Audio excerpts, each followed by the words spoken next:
Buenas noches, esta es una cinecharla más. Las cinecharlas son conversaciones que hemos propuesto para estos días pandémicos desde el IMCINE, que van acompañados también de películas que tenemos en la plataforma digital, Filmin Latino, donde también han podido ver muchas películas mexicanas gratuitas en los últimos meses.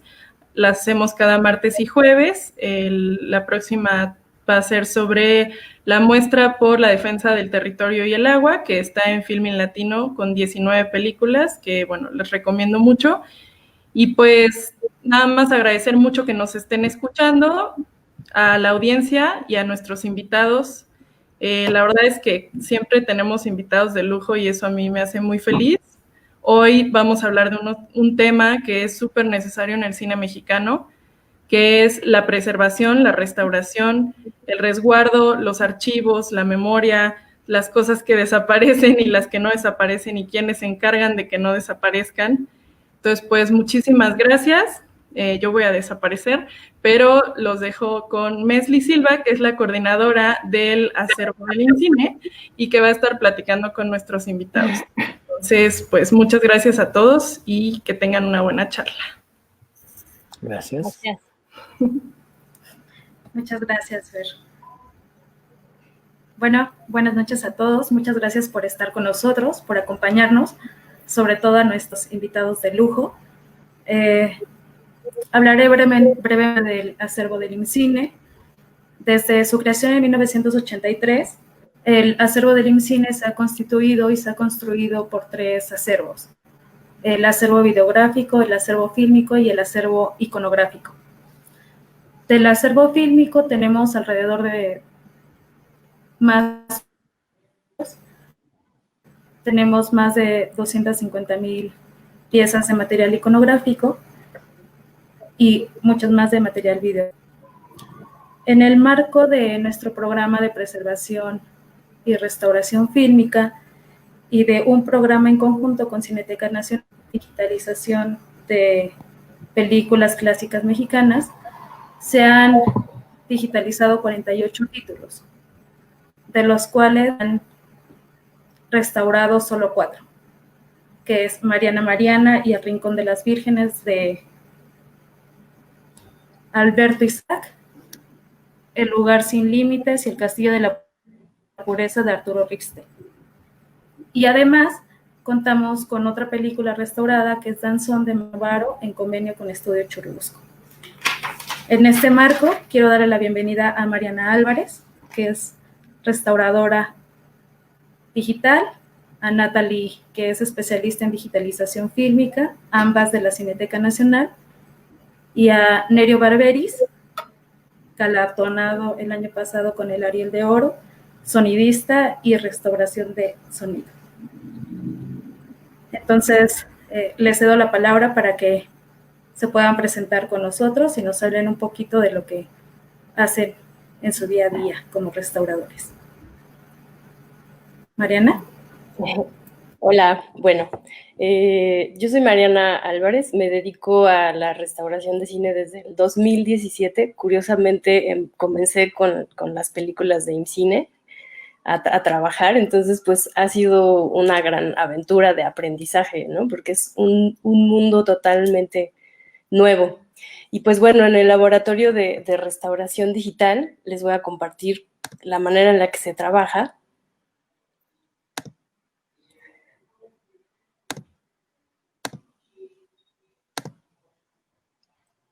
Este es nuestro laboratorio de restauración digital en la Cineteca. Primero comenzamos justo pues a hablar, a integrar la documentación, ¿no? Que significa pues investigar todo lo relacionado a la obra, cuál es el director, en qué año, de qué género, de qué país, qué duración tiene, qué tipo de sonido. Después hay una revisión en mesa, ¿no? Ahí es donde se revisa el material físicamente, ¿no? Ahí donde podemos ver qué tipo de soporte es, si es un positivo, si es un negativo, si es un... en qué tipo de material viene, ¿no? Los tipos de materiales, bueno, pues es nitrato, acetato, poliéster, y los tipos de formatos, ¿no? 35 milímetros, 16, 8 milímetros o 9.5, ¿no? Después, comienza un proceso de digitalización, que aquí es donde nuestra querida Nathalie nos puede hablar de eso. Y bueno, después continuamos con las siguientes partes. Bueno, voy a seguir yo, Mesli. Yo entré al laboratorio en el 2013, entré para revisar material y pues ahí fue donde aprendí a usar el escáner que se tiene en Cineteca, que es Arriscan, con César de la Rosa, que los dos estamos en la digitalización. Entonces, en el proceso de la digitalización obviamente es un proceso de pasar de material analógico al digital, pero no es algo mecánico o muy, hacerlo como sin darnos, o sea, sin poner atención en el material que estamos trabajando. Lo primero que se hace es revisar, ya lo dijo Mariana, se revisa el MESA, pero esta revisión del MESA también implica una estabilización química y una reparación en MESA. Esto para que cuando pase por el escáner no se dificulte. Y y también se genera una ficha de revisión. Esta ficha de revisión para nosotros es muy importante porque nos dice o nos está dando la información de qué daños tiene, qué formato, qué degradaciones y esto nos ayuda porque nos da un poco la idea de cómo se va a comportar en el escáner. Entonces a nosotros, mientras está en la revisión, nosotros pues estamos ahí eligiendo, bueno, peleando tal vez un poco el proyecto porque siempre somos muy apasionados, César y yo, de estar digitalizando las películas que más nos gustan o que nos interesan.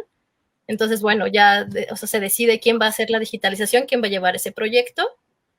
Y entonces lo que hacemos es empezar a tener un contexto acerca de la película. O sea, si se puede, vemos algunas copias que se tengan digitalizadas. Y también si se tiene copia para proyectar, pues también lo podemos, bueno, en Cineteca nos ayudan y lo vemos en proyección, en sala de proyectada. Y también, bueno, tenemos que ver qué época es, o sea, de qué época es, de qué director, qué fotógrafo, todo esto nos va a ayudar también para saber, pues, cómo lo vamos a digitalizar. Entonces, bueno, mientras está revisando, nosotros estamos haciendo esta investigación. Llega a nosotros al área de escaneo y, bueno, ya nosotros tenemos toda esta información. Y lo que hacemos es montar el material, crear el proyecto y empezar. Cuando empezamos un proyecto también, generalmente, y cuando existen varias copias, revisamos varias copias del mismo título. Todo esto para comparar y saber cuál es la mejor copia que se tiene, la más completa o con menos daños, para poder empezar la digitalización con la copia más limpia tal vez que se tenga. Entonces ya se crea el proyecto, después de que se comparan las copias, se empieza la digitalización completa del proyecto o de la película. Siempre trabajamos con los chicos de corrección de color, porque son los que también les va a servir muchísimo saber desde el inicio cómo estamos digitalizando y qué parámetros van a tener ellos para moverse. O sea, desde el inicio, si vemos que está con muy poca luz o que ya tiene degradación de color, pues les vamos avisando para que también ellos vayan viendo pues qué valores estamos ocupando.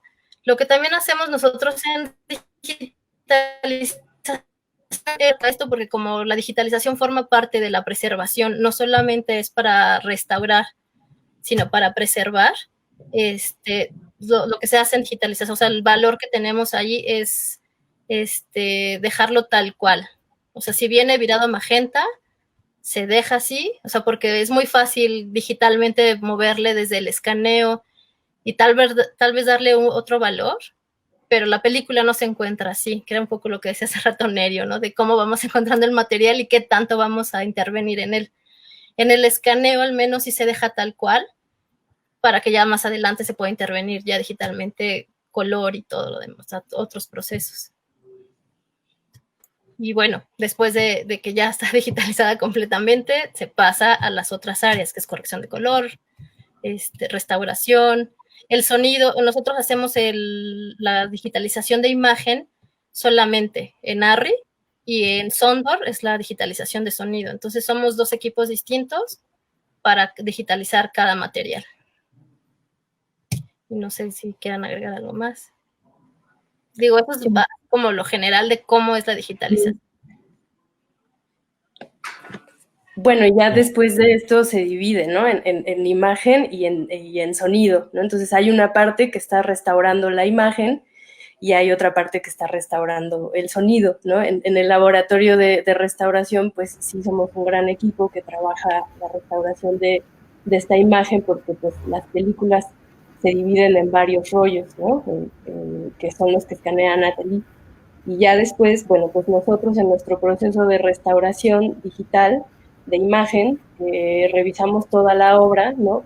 Principalmente, bueno, primeramente pues la vemos disfrutándola normal con los ojos de un espectador, y ya después minuciosamente pues la vamos desmenuzando, ¿no? Y vamos viendo justo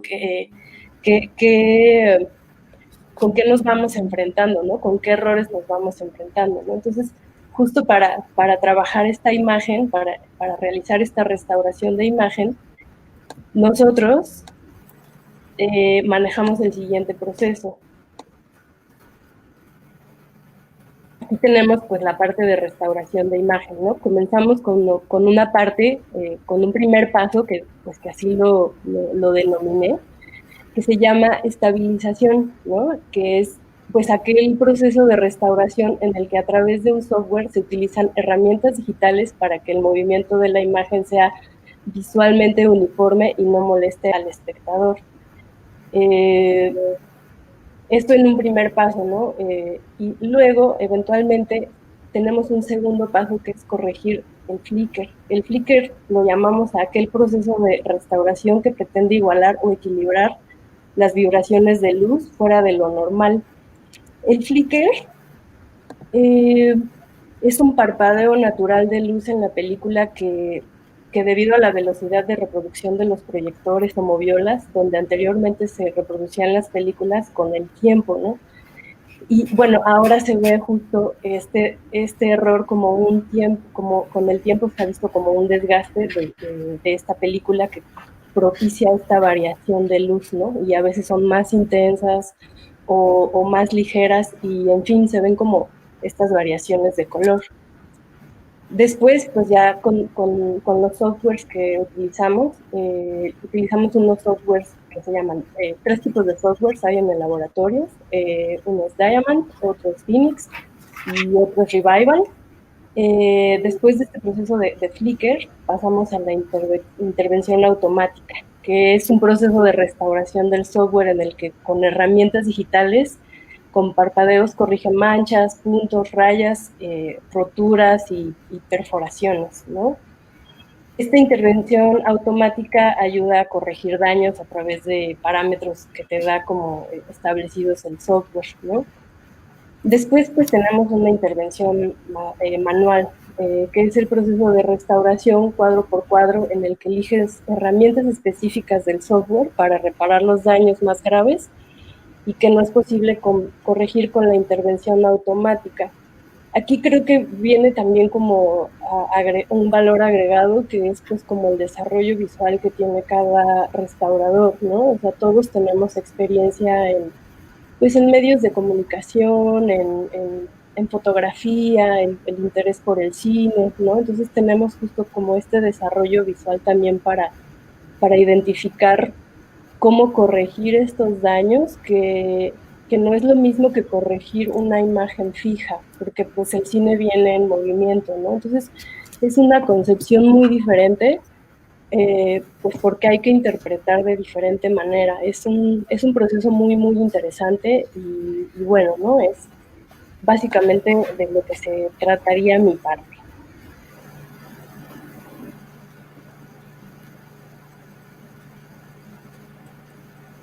Bueno, me toca a mí. Sí. Bueno, mi trabajo es en general un trabajo relacionado con el sonido desde hace muchísimos años en cinematografía, ¿no? En todos los aspectos y en todas las etapas.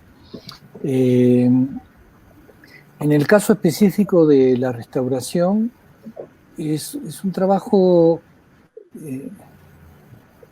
mucho más difícil, porque hay menos herramientas tan precisas como las que se están usando en la restauración de imagen.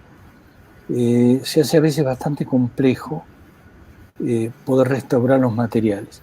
Y tenemos otro problema según la procedencia, digamos, ¿no? En el mejor de los casos, cuando se restaura una imagen, tenemos un negativo, que sería un negativo original, digamos, o un internegativo de ese negativo original, que es casi un paso nada más. En el peor de los casos tenemos un paso más, que es una copia, ¿no es así? Que generalmente puede tener millones de problemas, estar mal y eso.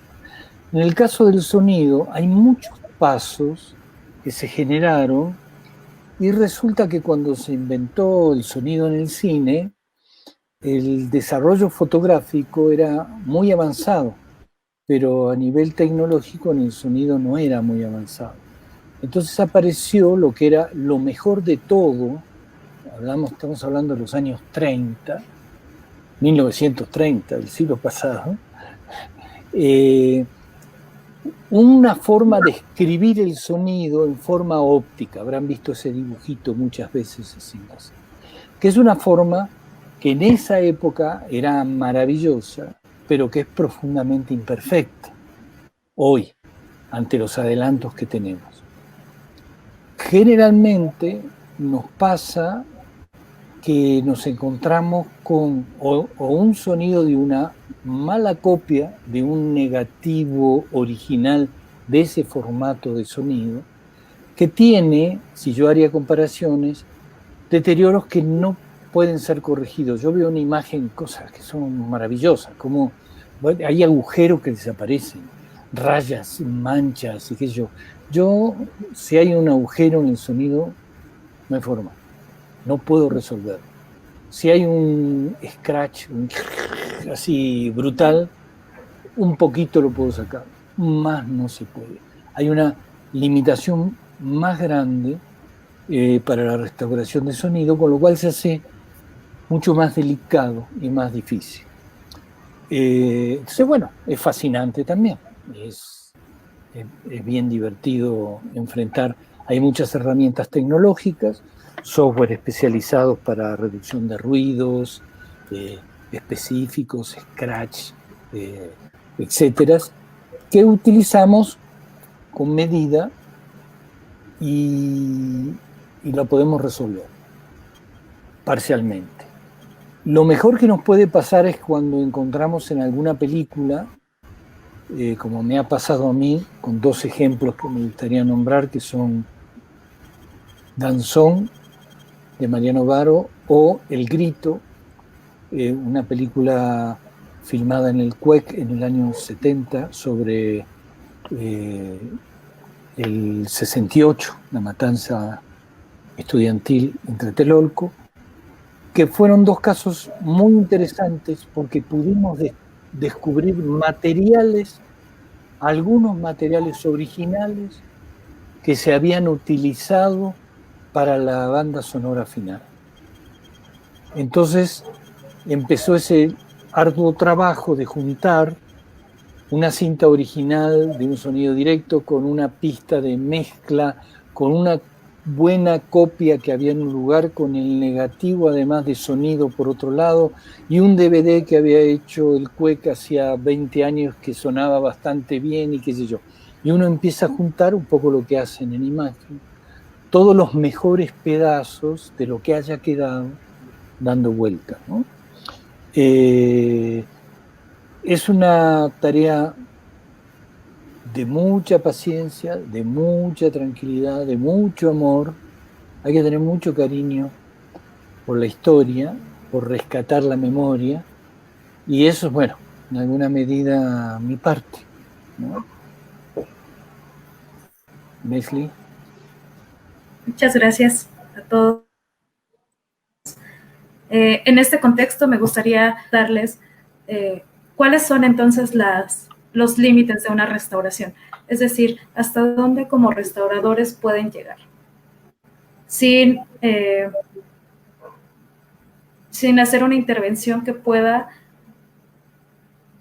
alterar el contenido original. Bueno, yo te puedo decir, empiezo yo, siguen ustedes.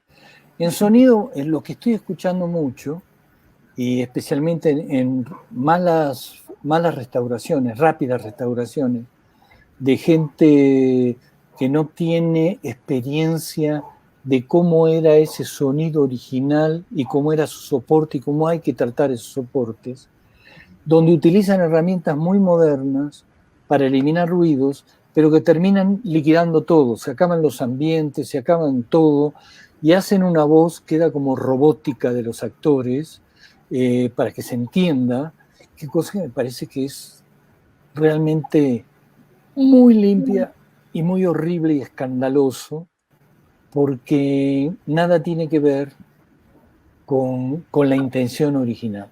Yo cuando hago una restauración de sonido, llego hasta el punto en que no destruyo la intencionalidad narrativa y dramática que tenía esa propuesta sonora.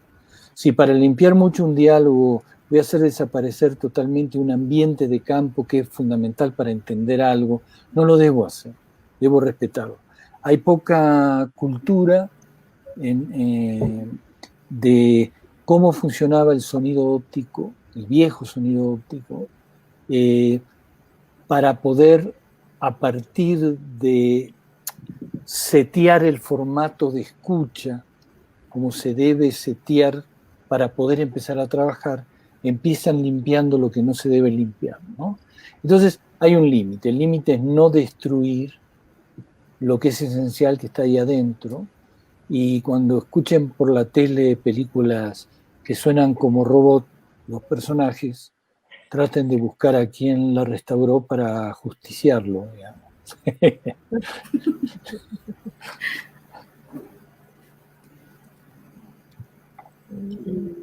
Bueno, Mariana. Natalie, perdón. Natalie. Sí, bueno.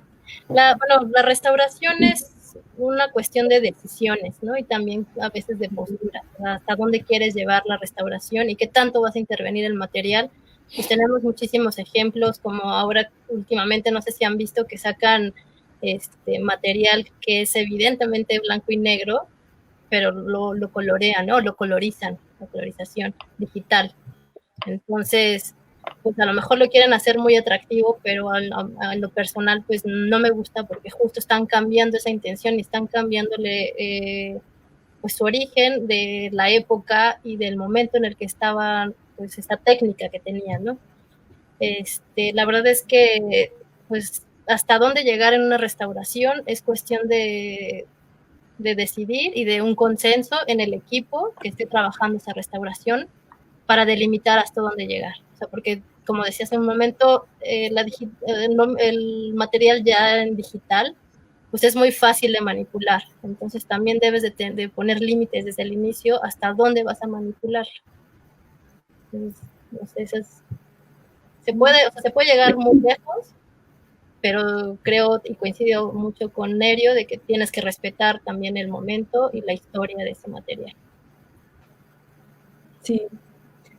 Y bueno, yo agregaría, pues, bueno, básicamente lo mismo también, ¿verdad? Hay que conocer la obra muy bien para poderla intervenir. Y bueno, pues a diferencia del cine, bueno, más bien en el cine, pues a diferencia de otras artes, intervienen muchas otras disciplinas, ¿no? Hay autores, justo hay creadores de imagen, de arte, ¿no? De sonido, y pues nosotros estamos metiendo mano a todas esas creaciones, ¿no? Entonces, por eso, pues sí es muy importante, pues, al menos hacer una junta, ¿no? Entre hasta dónde vas a llegar, y si existen, pues, los autores de las obras, pues que estos autores también estén como dirigiendo el proceso de restauración, porque luego, como dice Natalie, ¿no? Luego podemos digitalmente llegar hasta demás y no saber hasta cuáles son los límites, ¿no? Entonces sí es muy importante, pues como ellos lo mencionan, pues tener como muy claro hasta dónde se va a llegar a intervenir una obra. Bueno, y quiero agregar algo, también es muy importante el material fílmico y el analógico, hasta dónde te va a dar, porque también hay veces que ya el material está muy degradado o que tiene muy poca densidad, entonces tampoco vas a tener tanto de dónde pues llegar más, ¿no? O sea, de dónde agarrar para restaurar más. Entonces sí implica pues muchas circunstancias, o sea, desde el material, la visión de la gente que esté trabajando ese, o sea, o que esté restaurando ese material. Entonces hay muchísimas posibilidades y siempre habrá cosas que no nos gustan y otras que nos gustarán muchísimo. Entonces siempre es muy subjetivo. Hay algo que yo podría agregar, digamos. Puedo nombrar 2 casos específicos, 2 películas que me tocó restaurar. Una es Danzón de María Novaro junto con una gran diseñadora de sonido que se llama Valeria Mancheva. Esa película, una película que yo había hecho, toda completita, un ejemplo, una de mis lugares más hermosos de creación, porque hice el sonido directo, hice el montaje de pistas y grabé toda la música en vivo, en filmación, en directo, la que se ve que está en vivo, las orquestas, todo eso. Luego la postproduje en una tecnología que todavía era intermedia, no era la vieja tecnología del sistema de cinta de magnético perforado como el viejo cine de la vieja moviola. Tampoco era la era digital, era una era analógica de grabadoras lineales de muchas pistas que nos permitían una calidad muy grande, pero muy complejo, tedioso de usar, pero lo preferíamos porque obteníamos calidad. Y luego la mezcla final, que la hice yo también. Entonces, para mí siempre fue una obra muy querida por todo lo que había pasado y cómo funcionó ese equipo maravilloso y todo eso. Cuando viene el momento de restaurarla, claro, se restaura la imagen. Y el negativo era fácil, el negativo estaba conservado perfectamente. Ya estamos hablando no del viejo cine de los 20, 30, 40, estamos hablando de, creo que son 90, entre 90 y el 2000, ¿no? Por ahí. Ya estamos hablando de películas cercanas. La restauración de imagen es maravillosa. Y yo me encuentro con que tengo que restaurar una pista monaural.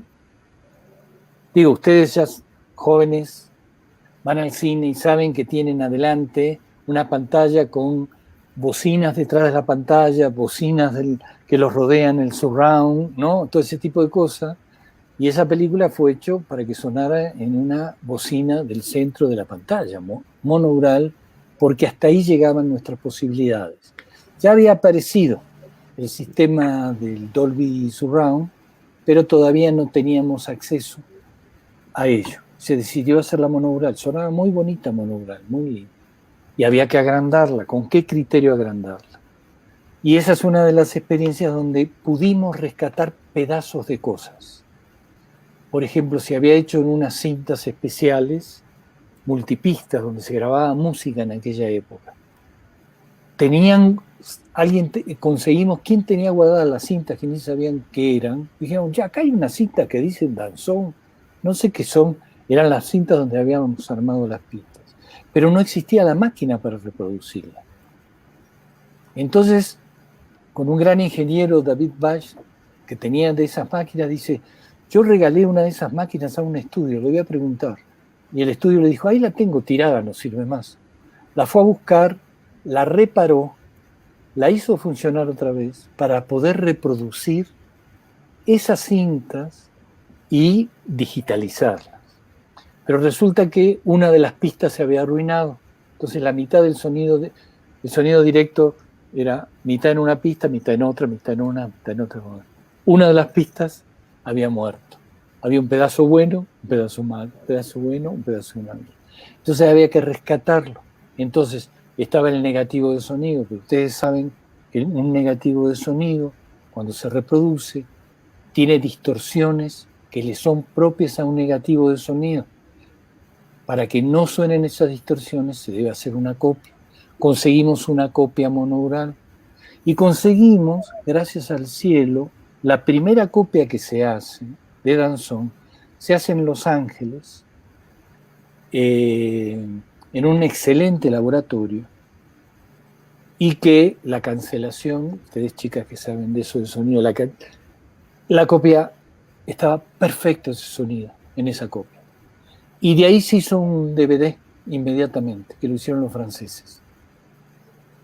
Entonces había un DVD que es, aunque es una pista con cierta compresión de sonido, pero un DVD que tenía la reproducción de una copia nueva, perfecta, que se había hecho apenas se había hecho la película. Entonces, con todos esos pedazos empezamos a armar la película y después, con toda la tecnología que hay, abrir las orquestas que habían sido grabadas monourales a que sonaran 5.1 y rodearan al espectador. Hermosa experiencia. Una experiencia donde, bueno, yo le dije a María, ¿hasta dónde vamos? Dale, Nerio me dijo, agrandarla, hacerla tan grande como nos gustaba. Entonces, es así, podíamos quizá ir más allá, porque la película lo había pedido en su origen, ir más allá, y no habíamos podido llegar más allá en aquella época.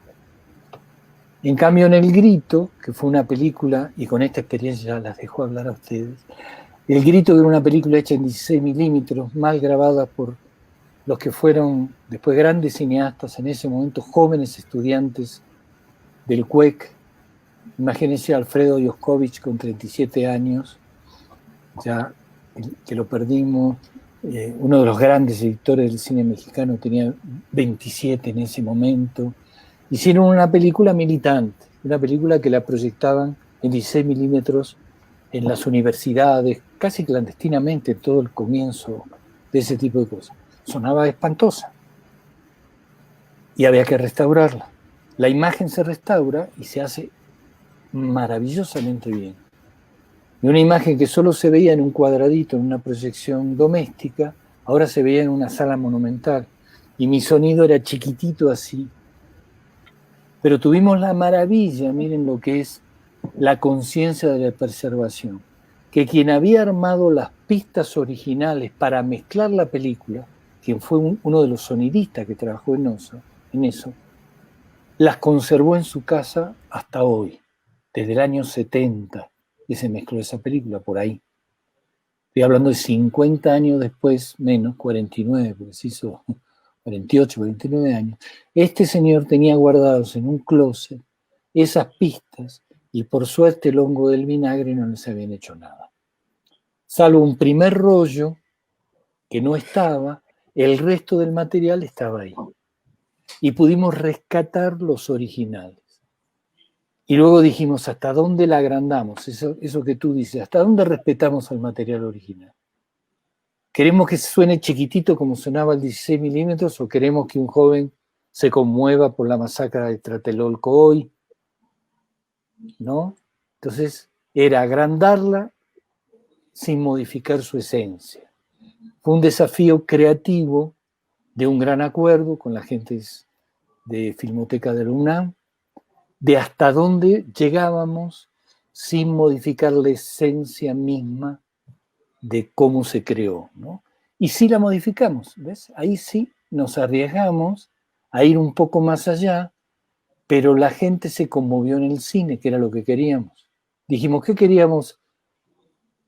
Que esos jóvenes querían hacer, sensibilizar a todo el mundo con esta película. Ayudemos a eso. Son decisiones ético-morales complejas, pero bueno, esas son dos experiencias maravillosas que demuestran todo esto que estamos diciendo, ¿no? Exacto. Y justo por eso ya tenemos como varias preguntas de nuestros amables espectadores. Y una de las primeras es, ¿dónde se puede aprender a hacer todos estos procesos en México? ¿Existen escuelas o es bajo la praxis? Pues solamente es trabajando en ello. O sea, la verdad, hasta ahorita lamentablemente no hay una escuela que enseñe a la restauración cinematográfica, pero bueno, yo lo tomo, o sea, desde Filmoteca, Cineteca, son excelentes escuelas. Hay muchos investigadores y muchos técnicos y muchos especialistas que siempre están dispuestos a enseñar, la verdad. Entonces, además de que cuando se conformó el laboratorio tampoco éramos especialistas, o bueno, digo, todavía nos falta mucho, ¿no? Por parecer, sino que fue un complemento. O sea, fuimos así de varias áreas y a estar aprendiendo entre todos, y estar intercambiando conocimientos. O sea, y desde que nos estudiaron animación, comunicación, bueno, yo historia, o sea, hay un chico que es químico, o sea, de todos lados hay para intercambiar y nutrir y pues, aprender juntos, la verdad.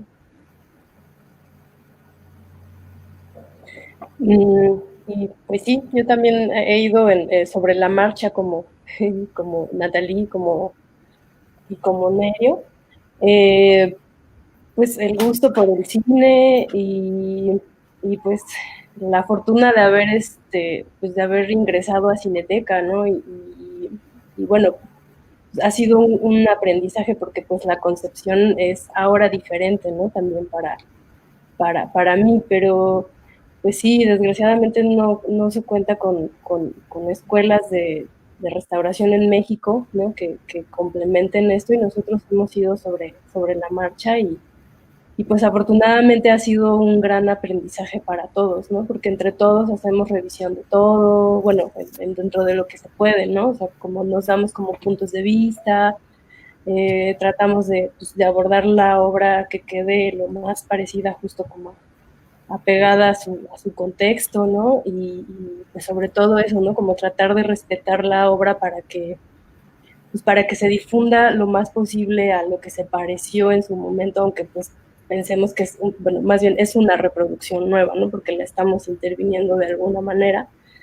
Y pues bueno, pues es también justo como un momento importante que nos tocó que podamos utilizar este tipo de herramientas ahora, ¿no? Los medios digitales pues nos ayudan mucho a aprender ahora como nuevas formas de comunicar la imagen, ¿no? El sonido también, bueno, aunque como nos comentaba Nerio que pues con el sonido ahorita no hay tantas oportunidades como con la imagen, pues sí tiene razón, ¿no? Ahorita en imagen ya estamos en 4K o hasta 8K, ¿no? Entonces ahorita las posibilidades son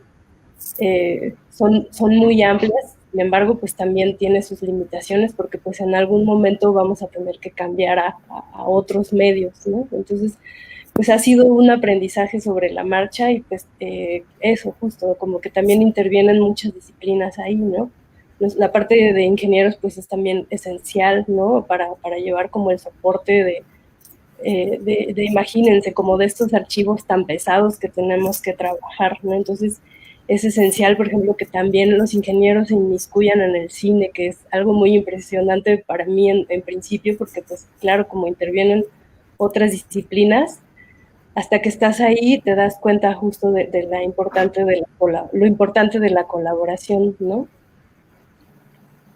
Sí, en el caso del audio también, digamos, no hay escuela. Hay una escuela, quizás, porque la profesión en la postproducción de sonido, nosotros tenemos muchas veces que hacer mucha limpieza.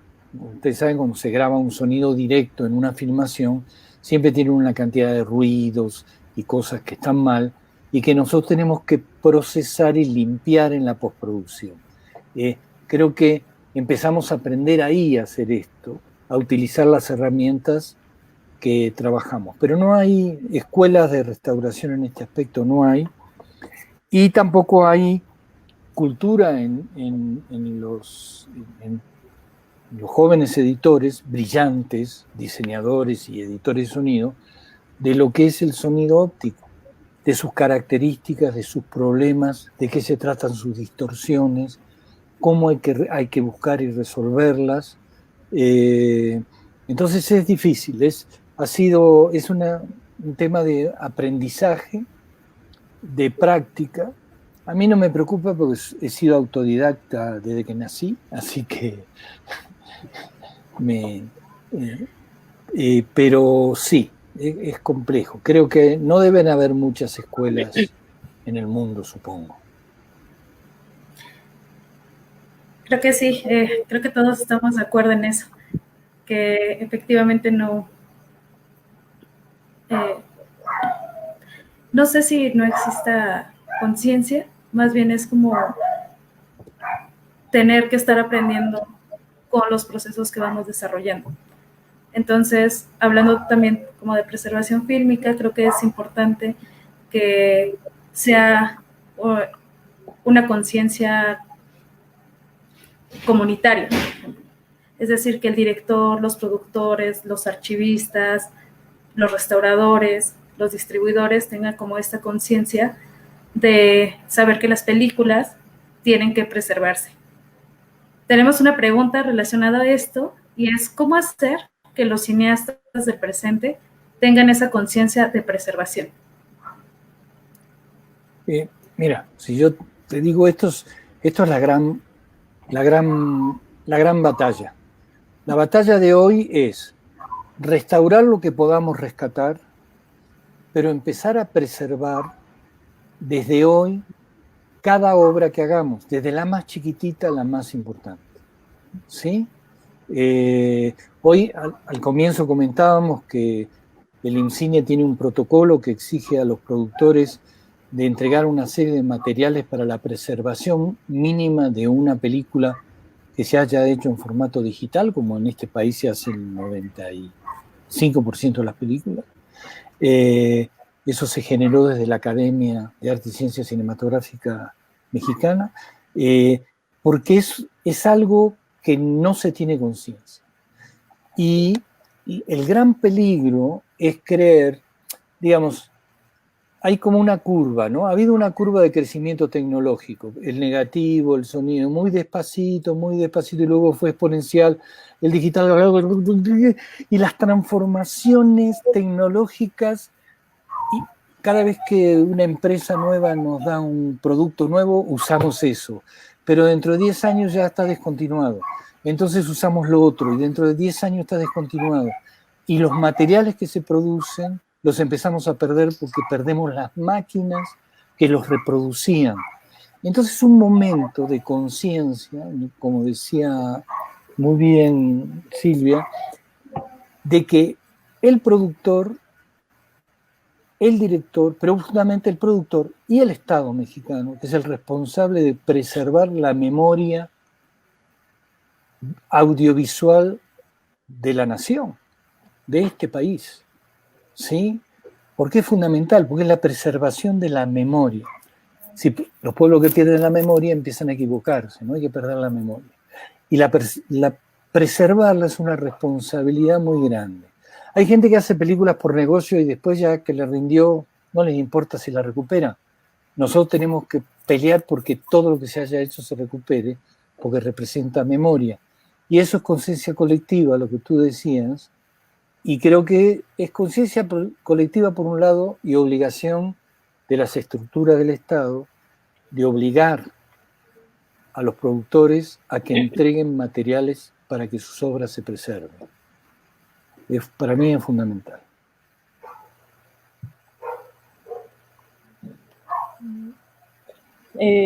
Bueno, pues concuerdo totalmente con Nerio y bueno, pues también pues porque los cineastas tienen que hacer conciencia que pues el filme finalmente es un archivo histórico, ¿no? Desde sus inicios, pues se creó como mero entretenimiento y reproducción masiva, porque pues finalmente el cine es un medio de reproducción, pero pues no se tenía al principio a lo mejor como esta conciencia de conservarlo, ¿no? Y bueno, pues a partir de eso pues se empieza a problematizar y los historiadores se dan cuenta que dentro de esas imágenes pues hay espacios, ¿no? Hay eventos históricos muy importantes y pues por eso es fundamental preservar pues los materiales, ¿no? Y bueno, pues sobre todo para apreciar esas cualidades estéticas de un filme, como las fueron concebidas desde sus inicios, que es imposible lograrlo, ¿no? Porque pues el archivo restaurado pues adquiere ya otras dimensiones porque, bueno, los ortodoxos, como habíamos mencionado, ¿no? Dicen que no existen las restauraciones, sino que es como una interpretación, pero bueno, pues en este trabajo pues se trata justo como de concebirlo lo más apegado a su momento, ¿no? Para que también pues la gente pueda tener acceso a eso, ¿no? Y sobre todo pues también creo que es importante que los cineastas puedan tener conciencia de tener como de cuidar su material base, ¿no? Con el que graban, con el que filman su obra, ¿no? Es fundamental eso, porque pues a lo mejor ahorita con la digitalización, pues sí adquiere otra postura y se mueve, pero si mantenemos la cinta lo más preservada posible, pues esto nos puede ayudar mucho para que eventualmente también, pues en el futuro, podamos como seguirla difundiendo. Bueno, yo creo que la conciencia se tiene que crear no solamente en los directores, sino en general en toda la gente. Y así de cómo hacerlo, pues pueden ser, no sé, proyectos que vayan a las escuelas con justo adolescentes que ahorita están manejando la tecnología digital y que tienen muchas imágenes y hacerles saber que esas imágenes se van a perder, ¿no? O sea, ellos, no sé, en algún momento tuve una experiencia de un chico que tenía sus fotos y justo hablaba sobre cómo se puede perder en cualquier momento todo esto digital. Y me decía, pero si lo guardas en la nube, sí, pero en algún momento no vas a poder reproducirlo, ¿no? Va cambiando los archivos. Y para él fue así como, entonces, ¿qué tengo que hacer para guardarlo? Entonces, desde ahí, creo, o sea, y desde que la gente empieza a tener una conciencia, puede hacer una presión para los directores. Creo que los directores en general sí tienen una conciencia, porque obviamente estudiaron cine y saben un poco más de o sea, de cómo va esta pérdida de material día a día. Tal vez funciona un poco más en esta lógica de que no quieren ceder sus materiales, ¿no? O sea, como que lo quieren guardar para ver qué pueden, pues, seguir sacando, tal vez, ¿no? No todos. Entonces, para mí creo que la conciencia debe de ser en general, y también para que se tenga una idea de la diferencia entre o sea, la digitalización y la restauración, porque también cuando uno dice, se digitalizó algo, como que todo el mundo piensa, entonces ya se ve maravilloso y tiene corrección de color, y no, o sea, no todo lo digitalizado es restaurado, o sea, hay que también marcar las diferencias, pero esto también nos corresponde a nosotros, ir poco a poco buscando espacios como o en Cineteca también se hacen las sesiones de archivo, y pues nos toca también a nosotros buscar más, si es que nos interesa bastante y querer que la gente vaya conociendo, pues, o sea, ir explicando poco a poco esto, ¿no? O sea, de las diferencias. Eso creo que ayudaría bastante a que la gente quiera salvar también y rescatar. O sea, también hay mucha gente coleccionista que tiene sus materiales guardados y que tampoco tiene mucha conciencia de que se están degradando y que sería mejor, pues, digitalizarlos. Entonces, al tener todo este conocimiento de que se está perdiendo, que por mucho que lo guarden y que lo atesoren, pero al final pues no se va a perder, pues entonces, al saberlo, pues ya creo que van a querer hacer algo por ese material. Yo creo que, perdón, una cosita para agregar a esto muy rápidamente. Sí. Sé que se está acabando el tiempo. Digamos, creo que siempre hay una responsabilidad individual, pero no todo el mundo es consciente de esto. Pero hay una responsabilidad institucional. Claro. Para mí, desde el Estado, lo hacen. Las empresas privadas preservan todo, digamos, porque es un buen negocio. A Televisa no se le pierde nada, porque lo vuelve a vender. Como lo nuestro no es por vender, sino por preservar memoria, hay una baja conciencia al respecto. Entonces, por eso existe la Cineteca Nacional, que es una entidad que tiene la posibilidad de tener el apoyo financiero para hacer eso, en función del rescate de la memoria. Por eso la UNAM tiene la Filmoteca Nacional, por eso está la Fonoteca. Son instituciones que hay que sostenerlas y reproducirlas y hacerlas crecer porque solo a través de fortalecerlas a ellas vamos a garantizar esta preservación. Es una responsabilidad que debe asumir necesariamente quien representa al pueblo en su conjunto, que es el Estado, ¿no? Eso quería decir. Claro, y justo partiendo de todo lo que nos han comentado, ¿todo lo que se digitaliza se restaura?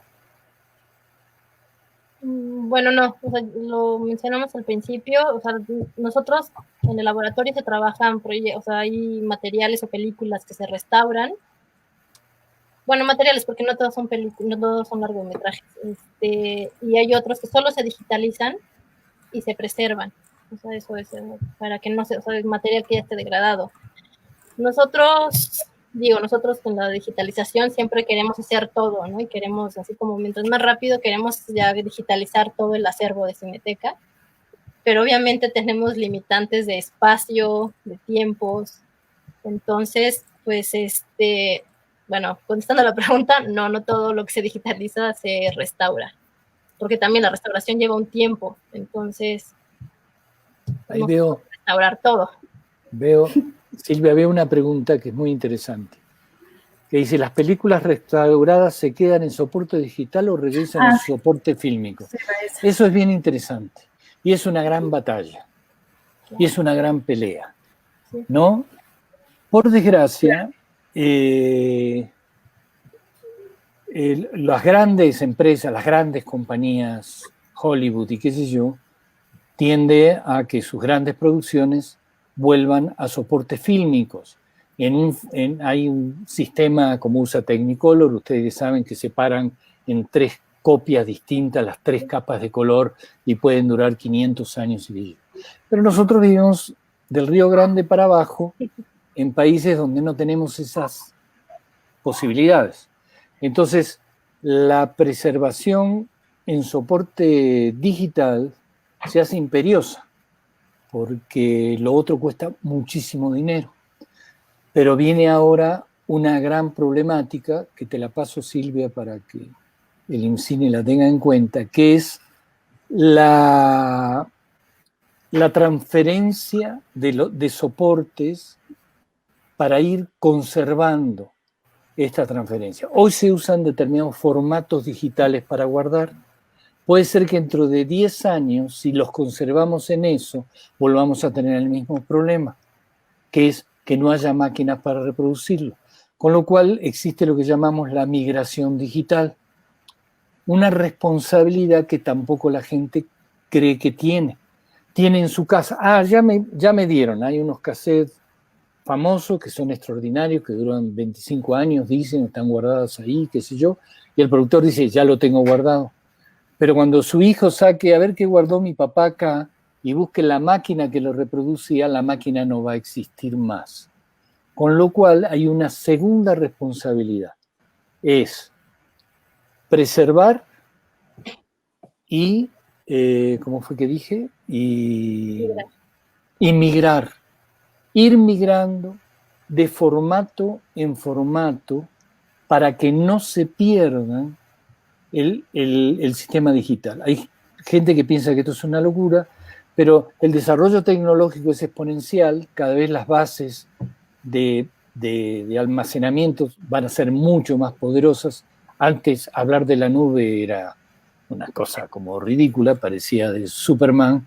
Hoy la nube son soportes fundamentales, hay mucho que hacer, pero entonces es preservación y migración digital para los que no tengan el suficiente dinero de tener soportes fílmicos, y cuidado con el soporte fílmico, porque si volvemos a guardar los negativos como guardaron los que están todos podridos, que ustedes tienen que tratar de despegar, eran negativos que podían durar 500 años, no duraron porque fueron mal guardados. Las condiciones para guardar muy bien los negativos son muy caras y solo las tienen los grandes laboratorios, y los grandes laboratorios están cerrando en el mundo entero. Entonces estamos ante una encrucijada donde hay que pensar muy bien cómo vamos resolviendo esto para que no se pierda la memoria audiovisual de México. Claro, y justo para ir cerrando nuestra conversación, porque ya estamos llegando al final, ¿cuál es el peor escenario al que se han enfrentado en una digitalización o en una restauración? En una digitalización, material de nitrato de 1919, más o menos. Era un material ya muy degradado, que ya estaba sulfatado, que lograron como despegar, lo que dice el aéreo, que ya estaban pegados, se logró despegar. Y el material ya estaba tan reseco que no se podía montar en el escáner. Entonces lo que hicimos fue hacer cuadro por cuadro manualmente. Nosotros agregábamos nuestras tiritas y escaneábamos un fotograma, acomodábamos otro fotograma y así. Entonces nos llevó bastante tiempo, se debe tener mucha paciencia, pero al final cuando logras ver esos 3 minutos que te tardaste 2 semanas, no sé, muchas horas digitalizando, pero lo logras ver y sabes que lo rescataste de algo que ya se iba a perder para siempre, ya te sientes satisfecho con eso. Ese es de los más graves. Bueno, no sé, hay muchísimos más problemas, ¿no? Ya cuando el material está ladeado, está encogido, te va presentando problemas y tienes que estar parando y la digitalización resulta más larga, el proceso más largo, pero al final uno tiene que estar ahí perseverando justo para rescatar estas imágenes. En el CATS, perdón. Bueno, pues yo sí lo tengo muy presente porque no fue hace mucho, estaba trabajando un material de archivos de Cineteca, una colección de Lázaro Cárdenas, y pues es una escena en donde van cruzando unos caballos, ¿no? Van corriendo estos caballos que podría decirse que a lo mejor es como la continuación de lo que digitalizó Natalie, ¿no? Entonces ya viendo ese archivo que digitalizó Natalie, que le costó mucho trabajo, pues yo lo veo y está lleno de hongos, ¿no? Y está lleno de hongos en varios cuadros, ¿no? Entonces ese movimiento pues se veía destruido totalmente, ¿no? Entonces justo el software trabaja con ciertos parámetros que toma referencias de cuadros anteriores y de cuadros posteriores para reinterpretar la imagen. Entonces, en este periodo de cuadros no había de dónde reinterpretar. Entonces, fue un trabajo muy, muy difícil, pero que realmente se logró y que el resultado se ve igual como dice Natalie, ¿no? Que cuando logras ver que, pues, que rescataste un poco de esa memoria, es algo muy placentero. Sí, y en sonido te digo que falta un pedazo. Falta un pedazo del mail, no hay, ¿no? Y entonces te mandan una digitalización de otra copia y otro de otro pedazo y otro y el pedazo no está nunca, ¿no? El de sonido, por ejemplo, ¿no? Que por alguna razón está la imagen y desapareció el pedacito. Es una angustia infernal porque no hay nada que hacer, digamos, ¿no? Yo le digo, corten los fotogramas, me quieren matar, que me van a cortar los fotogramas. Es muy angustiante ver que hay una obra importante y que los materiales con que estamos restaurando son como materiales de desechos. Y muchas veces nos toca restaurar con copias, con pedazos, cuando sabemos que los negativos originales existen, pero que a veces los productores no nos los quieren dar, o están en el museo de no sé dónde y no los tenemos, que uno dice, ahí está, no podemos, ¿no? Restauren con esto, ¿no? Y empezar es una gran frustración. Pero mientras logramos recuperar algo, ¿no? Un pedazo, aunque sea, era lo que decía Natalie, ¿no? Aunque, ¿no? Después de ver eso que yo he visto trabajos de ustedes, ¿no? Donde primero se proyecta el negativo, no se ve nada, no hay nada. Y ustedes logran que después se vea a la gente y uno dice, wow, ¿no? Eso es una emoción, aunque haya manchones y rayón, es una emoción espectacular. Y en sonido un poco pasa lo mismo. Y en este sentido, ¿cuál es el valor agregado que tienen las películas restauradas? Es decir, ahora nosotros podemos ver las 5 películas que se han restaurado en convenio con la Cineteca y con Churubusco. ¿Cuál sería el valor agregado que tienen estas películas? Para mí es la comunicación, es la comunicación. Digamos, es algo que estaba perdido, es algo que el público, que los jóvenes, especialmente a mí me preocupa eso, jamás hubieran entendido que existía. O que alguien dice, mi abuelo me contó de aquello y nunca lo pudo ver. Es reencontrarse con la historia. El gran valor agregado es la memoria. No es una vez a mí me dijo Guadalupe, la que era directora de Filmoteca antes, dice, es increíble, le veo los bigotes a los soldados eran de Zapata, ¿no? Le veo los bigotes y el pelo y la cara, identifico cómo eran, no una plasta que no se sabe qué es. Puedo detectar al ser humano que había detrás.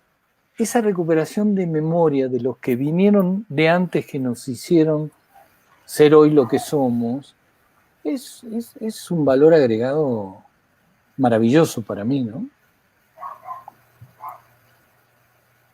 No, para mí el valor es la posibilidad, bueno, las posibilidades de que gana una película digitalizada y restaurada o solo digitalizada, que es el poder verlas, o sea, el poder revisarlas otra vez y todas estas posibilidades de reuso que se le puede dar a estas imágenes. O sea, no solamente verla tal cual, sino puede prestarse para más, o sea, para más investigaciones, nuevos proyectos cinematográficos, todo el uso que se le puede dar. Digo, el uso con un gran paréntesis que es los derechos, que eso también siempre, o sea, se puede hacer una restauración y te quedó muy, bueno, tú dices, qué bien, se puede ver, esta película es muy importante, pero de repente los derechos aparecen por allí y no la puedes ver, ¿no? O no la pueden ver, o no se puede difundir. Otra de las posibilidades es de que podemos ver materiales de todo el mundo, se vuelve un poco más fácil verlo. O sea, podemos ver materiales de Italia, de Uruguay, de Argentina, Chile, o sea, las de México, obviamente, pero se pueden ver en cualquier parte del mundo. Esas posibilidades creo que es el valor agregado que yo le encuentro. Bueno, yo concuerdo igual con los dos, es sumamente importante pues la preservación fílmica, ¿no? Es una tarea nueva, ¿no? Porque pues justo lo digital es algo nuevo, pero también justo nos da como estas posibilidades de reinterpretación del contexto, ¿no? También de analizar ese entorno social en ese momento y pues justo en estos tiempos que son ahorita tan controversiales, pues es importante también recurrir a la memoria, ¿no? Y ver qué era lo que sucedía y entonces ahora por qué estamos en los momentos en los que estamos, ¿no? A veces vivimos tan apresurados y queremos estar viendo como lo que sucede al día a día con los medios digitales, con las plataformas que no nos damos cuenta de dónde venimos o porque también a lo mejor pues no se le ha dado difusión, ¿no? Porque pues son archivos que también justo como decía Natalie, intervienen factores como de los permisos, ¿no? Y son como cosas más complejas, pero sí hacemos justo como una reflexión a esos entornos, ¿no? Y aportar también socialmente, ¿no? A que estos materiales se puedan como enseñar al público y pues eso, entender justo, ¿no? El momento en el que estaban. Justo tenemos una pregunta relacionada a esto, que es dónde se exhiben los resultados restaurados. En Cineteca Nacional, en fin. Bueno, la biblioteca, de hecho, es así también una de las herramientas que hay que empezar a difundir más, ¿no? Ya, o sea, que la gente sepa que hay una biblioteca que puede ir a ver el material ahí, ¿no? O sea, que es gratuito, y pues en presentaciones especiales, tal vez. Justo como muchas restauraciones como tal son convenios, pues sí, luego es un poco difícil exhibirlas en pantalla o en varios lugares, pero en videotecas se puede encontrar. Yo les puedo decir algo, como abogado del diablo. No solo Cineteca y Filmoteca restauran. Claro. Restauran mucho la iniciativa privada para reponer y seguir vendiendo sus películas. La televisión mexicana, sin nombrar canales, todos lo sabrán, pasa muchísimo cine mexicano restaurado, quizá restaurado un poco rápido, pero restaurado, y es uno de los grandes ratings de visión de cine mexicano. La televisión, del viejo cine y de cine no tan viejo, ya cine más cercano, 70s, por ahí, 80s, y el viejo cine y todo ese tipo de cosas. La televisión es un lugar donde se ve muchísimo cine restaurado y no se ve solo acá. Yo veo gente que me dice, un amigo colombiano que vive en Ginebra, Suiza, que no sé en qué canal ve las viejas películas mexicanas restauradas, fascinado por el viejo cine mexicano, qué sé yo. Se hace por una razón de negocio, no la voy a cuestionar. Me gustaría que se hiciera mejor, con más delicadeza, ¿no? Porque se hace a una velocidad que no es el resultado que ustedes logran en los tiempos que hay que darse de verdad, que es lo que ustedes se dan, digamos, ¿no? Pero, bueno, ahí está, en este mundo complicado y conflictivo en el que vivimos, ¿no? Se ve por distintos lugares. Sería muy importante que se vea más en las salas cinematográficas, que se vean en las escuelas, que la vean los niños, que se vean más en los cineclubes, que haya ciclos que tienen que ver con la memoria, que tienen que ver con la historia del cine, ¿no? Pero bueno, esa es toda una tarea para plantearse también, ¿no? Claro, y justo porque también tenemos el Día del Patrimonio Audiovisual, también en Cineteca Nacional se exhiben materiales digitalizados.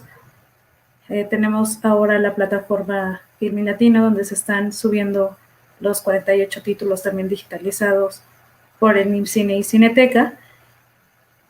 Y pues creo que estamos llegando al final. También de Cineteca está subiendo materiales. Exacto. Sí. Miradas al acervo también, donde también se pueden consultar todos los materiales que se han digitalizado. Entonces, estamos llegando ahora sí al final de nuestra conversación. Y me gustaría que termináramos con una breve reflexión o una conclusión acerca de la restauración fílmica. Entonces, no sé quién quiera empezar. Bueno, pues que pues no olvidemos que la Cineteca tiene un gran acervo, ¿no? Y ese acervo pues es patrimonio de nuestro país. O sea, eso significa que podemos acceder a él, ¿no? Justo como Natalie lo decía, podemos ir a la biblioteca, podemos consultar material de forma gratuita, podemos estar al tanto de la difusión de miradas al acervo, de experiencias de archivo, y pues que eventualmente pues estos materiales nos van a dar pie para una eventual difusión, ¿no? Que esto no termina aquí, ¿no? Que se va a seguir como moviendo, como bien lo mencionamos, y pues no sabemos después qué vamos a digitalizar, ¿no? Si nuestras redes para ver cómo son los archivos de ahora, ¿no? O sea, cómo se va a ver el futuro de la digitalización de este momento.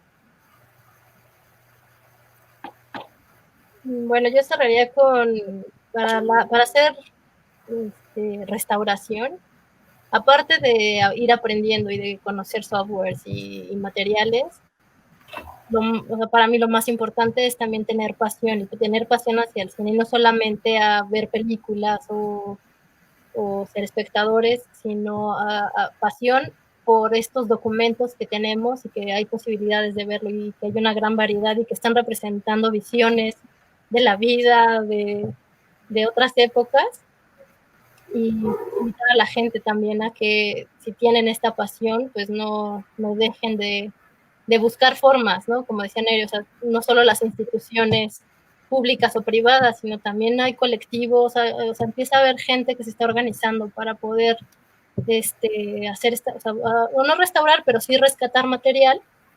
Entonces, igual, no dejarlos. Y aparte de nosotros, como ya personas que llevamos un tiempo, creo que o sea, tenemos que seguir aprendiendo, pero también nos corresponde empezar a hacer conciencia. La verdad es que yo estoy mucho por empezar a explicar desde los más jóvenes que empiezan a tener y que se empiezan a acercar a este cine mexicano de los 70, de los 60.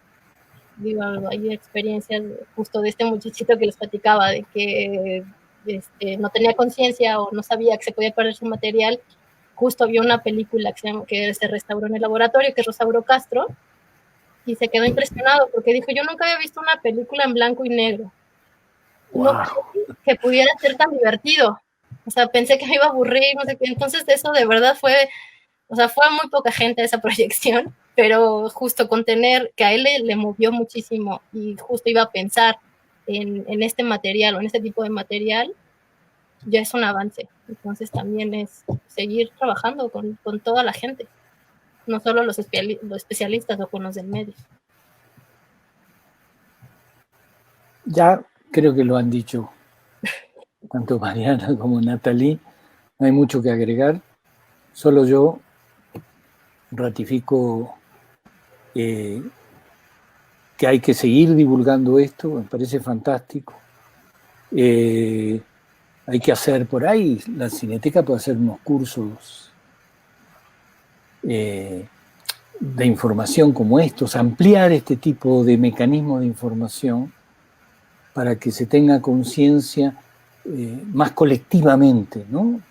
De que la foto del abuelo que está ahí media rota no es una ya la foto, no, es un valor histórico extraordinario, ¿no?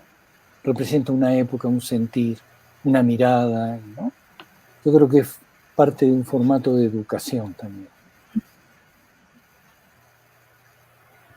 Claro, y justo en este sentido también me gustaría mencionarles que existen iniciativas como Experiencias de Archivo, que es una colaboración también entre Cineteca Nacional e IMCINE, en donde justo se busca visibilizar los acervos que se están conformando, acervos que también que necesitan como una salida también para que se puedan ver sus materiales. Entonces, creo que en este sentido también es muy importante mencionar que la restauración fílmica es una cadena entre muchas áreas de una institución, que va desde los altos directivos hasta las decisiones de los mismos restauradores, pasando también por que espero que también esté la opinión de los archivistas y los encargados de los acervos.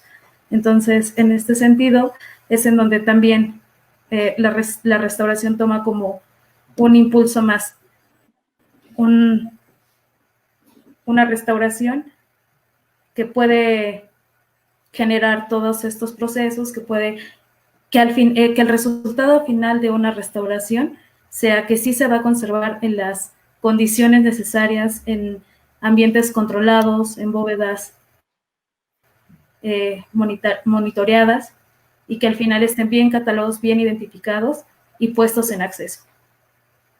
Entonces, con todo esto también hoy es el día de los archivos, y quiero felicitar a todos nuestros compañeros archivistas de profesión y de la praxis y los encargados de los archivos de cualquier tipo.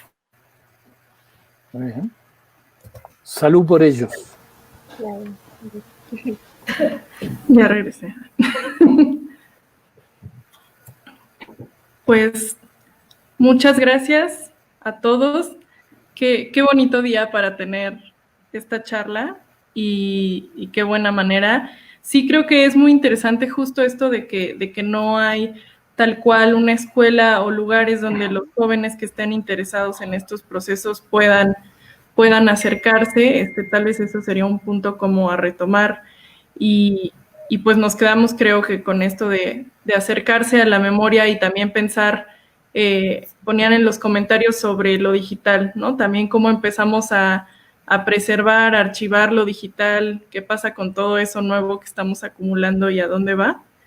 Entonces creo que estas charlas faltan muchas, muchas, pero les agradezco mucho por su tiempo, a Mesli por moderar, por mantener esta charla. No sé si tengan un último comentario antes de que nos despidamos. Bueno, pues el trabajo de restauración de hecho empieza desde el archivo, entonces sí hay que agradecerle totalmente a todos los archivistas porque no existiría la restauración si ellos no tuvieran también un control y una conservación del material. Sí, es una cadena, tienen que importar, es una cadena muy grande de gente, de investigadores, de catalogar, complejísimo el formato de catalogar los materiales, los directores, las procedencias. Es una gran tarea. Es fácil verla después bonita y decir qué lindo, pero detrás hay un ejército de gente trabajando para construir la posibilidad de que al final podamos ver una hermosa película restaurada, ¿no? Así es. Pues sí, que aprecien justo esa labor, ¿no? Que a veces no, estas labores que a veces no son tan mencionadas, ¿no? Que ustedes, bueno, que la mayoría pues ve justo lo que está representando una obra, ¿no? Pero pues intervienen desde su creación muchísimos factores, ¿no? Hasta ahorita la reinterpretación, la restauración de estos materiales, ¿no? Entonces, pues es justo también un llamado al interés de cada una de estas particularidades que contienen las obras, ¿no? Y justo desde la investigación, ¿no? Desde la documentación, ¿no? Y pues que se representan finalmente en una obra que visita un espectador, pero pues que sí es importantísimo como eso, ¿no? Que conozca de dónde viene. Mesli, no sé si quieres decir algo más. Pues justo eso, que creo que ya es momento de hacer un trabajo colaborativo entre todas las instituciones que tienen acervos audiovisuales, justo por la importancia que tienen los materiales que conservamos. Porque al final no solo es una memoria individual, es una memoria colectiva. Entonces, si no existe un trabajo también colaborativo, creo que también eso nos deja un poco más rezagados. Sí, pues digo, de acuerdo con todos, muchísimas gracias por, antes que nada, su trabajo, por hacerlo, por seguir haciéndolo, por compartirlo con tanta pasión. Creo que para todos es como un misterio este mundo de la preservación y la restauración, el archivo, y es bonito como abrirlo un poquito a personas que quieren escuchar. Entonces, pues muchísimas gracias también por la plática, por su tiempo, y pues buenas noches. Okay. Muchas gracias. Adiós. Gracias. Chao. Adiós. Gracias.